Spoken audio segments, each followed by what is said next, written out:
What is vibin, everyone? This is Vish, and today I will be reacting to Sadhguru's video on why you shouldn't use the left hand. I'm a meditation coach and I've been meditating for over 2 years and have guided hundreds and hundreds of people with their meditation journeys. If you have any questions about how to meditate or how to get into it, just reach out down below. Now, getting into the video, Sadhguru has been a huge inspiration into the spiritual journey of the self. He drops nuggets after nuggets of wisdom and realizations that have really resonated with the self very much. He is transforming the world. Without further ado, let's get straight into the video. Right hand was kept for vigorous, difficult or hard actions. Left hand was kept for gentle, mild actions. It is a yogic principle that you do not use your left hand for doing hard things, because the left has the responsibility of cardiac function, which is not a small thing. Right off the back, I actually surprisingly have learned a lot of science and in general, the yogic sciences do focus a lot on the body, the mind, and the energies, and it's cool because I really wasn't exposed to these things. And now with regards to how much medical backing or scientific evidence there is behind what he's saying, I'll have to explore and find out, but definitely very much open to what he has to say, and looking forward to what else he has to mention.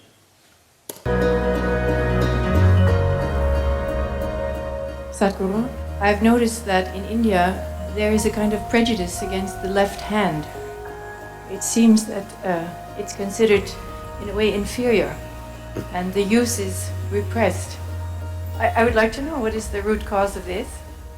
And also I know that the left hand is connected to the right hemisphere of the brain, which is responsible for holistic thinking and intuition and this kind of activity. What would be the connection of repressing the left hand and the functioning of the right hemisphere of the brain? It is not a question of repressing the left hand. Different hands have different uses.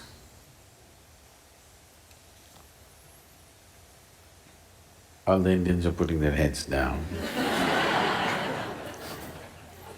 They don't want me to talk about it.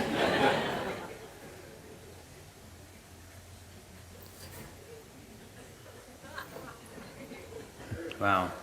I think what he might be referring to, in case you all are not Indian and aren't getting the jokes, or just are brown in general, I'm assuming, with the laughter, just to be as open and frank about it, he's referring to how in the Indian culture we actually wash, more or less in India, we don't really do it here, but in India people wash their behinds, especially when, in the bathroom, with their left hand. And they actually don't really use toilet paper there, it's just using water.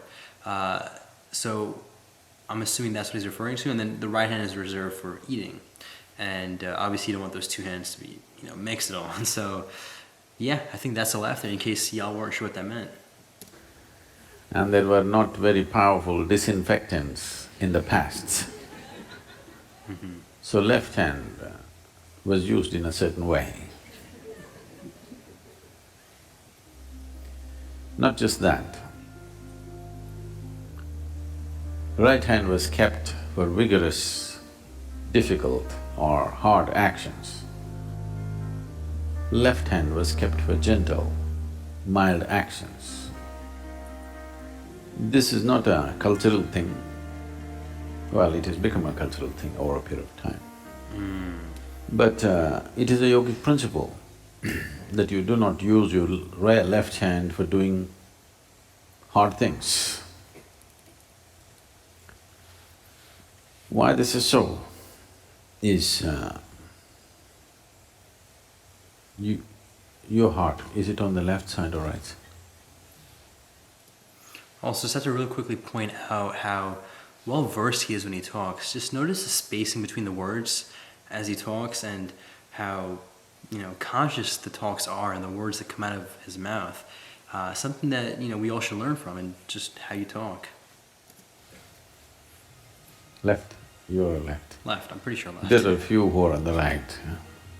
You're not one of them.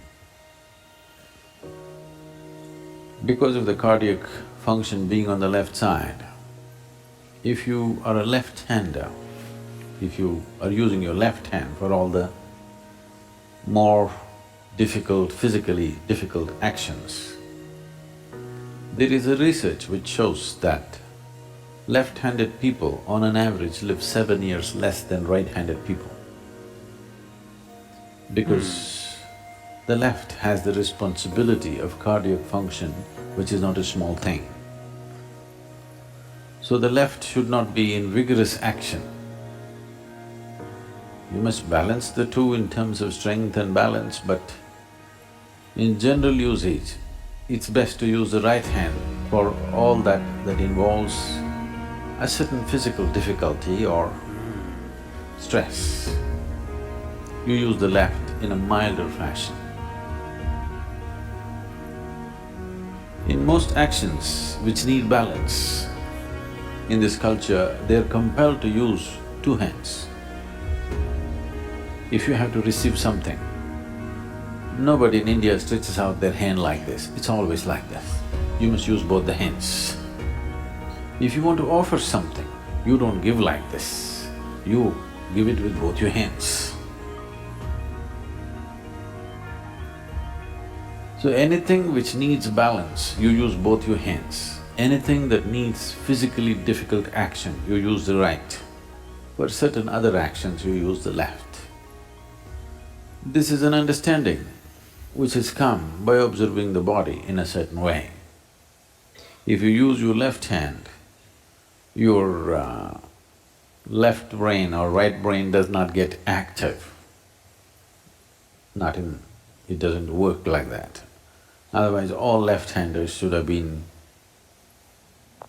boom in their brain. Doesn't necessarily happen like that. Energetically, if you are active on the left side, it is possible that the intuitive dimension of your brain becomes active. Not that it is possible, we know, and we have a whole lot of sadhana for the left. If you've been to the Devi temple, everything is on the left side. Because within you, this is Ida, this is Pingala, this is masculine, this is feminine. The feminine has to be handled in a certain way and the masculine very differently. Because essential quality of what masculine and feminine is fundamentally different. It is not a question of… It's very rudimentary for people to think which is superior. It's a rudimentary mind which thinks which is superior. It is not a question of superiority, it's a difference. If you do not recognize the difference, you will not be life-sensitive. Alright, I gotta quickly highlight that point that he just made. It's interesting because there for sure, I guess, with just the progression of humanity, there was a time where people were having this superiority complex, inferiority complex, and even today on a daily basis, some people have that personality where they just feel superior or inferior. And what he's saying is that that's not, that's a very primitive way to think. And then, I'm sure there's this age that's kind of recently arisen where it's, or risen, probably the right word, which is the idea that there is no difference and that everyone's equal. Now, to say that everyone's equal might be a whole different story, but like he just said, it's important to recognize the differences.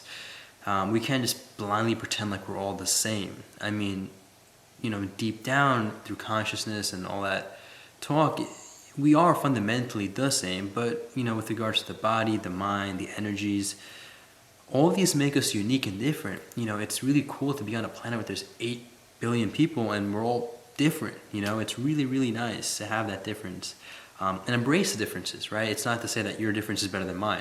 Now, certain differences, just to keep it simple, like you and a fish might be, doing better in water versus a monkey on a tree. And if you flip-flop their locations, they might not do that great. So I'm not gonna say one is better than the other, it's just what's, most suitable in that environment. And let's get back to the video. If you try to equate everything, all sensitivity about life will go away. You have to recognize the difference. But a difference need not translate itself as a discriminatory process. Differences are differences. It is not discriminatory in nature. Right now, men are not allowed into this pool. Is it discriminatory? It's just a difference. So, right and left are used differently. It is not that one is superior to the other. They are different and they must be employed differently. Alrighty, y'all. To give you a real quick synopsis of what I understood from this video, it's sort of the little talk about why the left hand isn't viewed as an equal in the Indian culture, or the yogic sciences, as Sadhguru refers to a lot. And it progressed from that into just the idea and talk of being different versus equal, and so on. And so definitely interesting stuff. I mean, he did kind of briefly go over the medical aspects of it, and how the heart is on the left side, how people that use their left side use their right side of the brain more, and so on. So was definitely a little confused, because he mentioned that it's not possible, but then he talked about how energetically wise it is possible. I mean, he does refer a lot to the energies, which are very important. What I've learned from his videos and his talks is that, well, first the physical, then the mental, then the emotional, and then the energy. And a lot of us tend to be very stuck in between the mental and the emotional. What really sets the emotional, first off, apart from the mental, is that the emotional is a bit more sticky. And if you just think about it, emotions in general tend to last a bit longer than thoughts, and it's really just more of like a sticky thought, and that's what an emotion is at the end. What he says about energy, though, versus all of these, that the energy in a way supersedes it. Now, yeah, back to what he was saying, I can't say energy is better than mental or physical or emotional. It just supersedes it, and it's different in that sense. And a lot of the practices that he talks about really encourage the focus on the energies, reorganizing the energies, and these are through the yoga practices, whether it's the yoga, meditation, the sadhana they talked about, which is the meditation. And you know, it really comes down to reorganizing the energy, and once you do that, naturally, according to him, the emotional, mental, and physical get put in check. And it's really fascinating to see.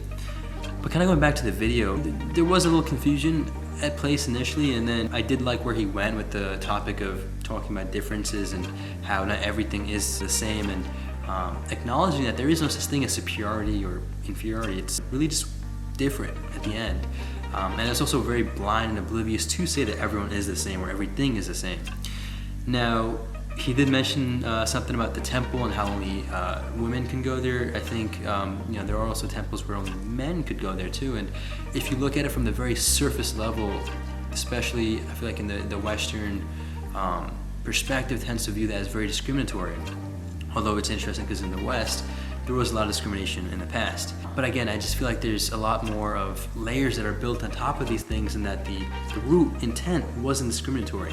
A lot of the Western ideas throughout history, whether it was from slavery to segregation to racism now, I mean, it really just came down to this idea of superiority and inferiority. However, with the yogic sciences, there really isn't that concept at all, and it really comes down to being different and having different uses for different things. And so, I don't know if I'd have to completely agree with the temples serving for males and serving for females being discriminatory. I don't know if that's necessarily fair to assume, but I also can't say it is not discriminatory, and I'd have to leave it more for an open reflection to you all as I reflect on it myself. And I do like the way he connected the idea of the left hand to the right hand and how they have different purposes. And it is interesting. I have to look into the study that talked about how left-handed people tend to live 7 years lesser than right-handed people, and that is very interesting. And yeah, with that, thank you so much for watching the response and reflection to this video on why you shouldn't use the left hand for hard work by Sadhguru. As always, I do want to especially thank him for these amazing words and advice and wisdom and just realizations that he shares, and it's really kind of him. And really this channel's intent is just to respond to these videos and shed a different perspective and share what I learned throughout this journey and process, and hopefully something resonates with you. With that, thank you so much for watching. Take it joyfully, stay conscious, and make it a great day. Peace.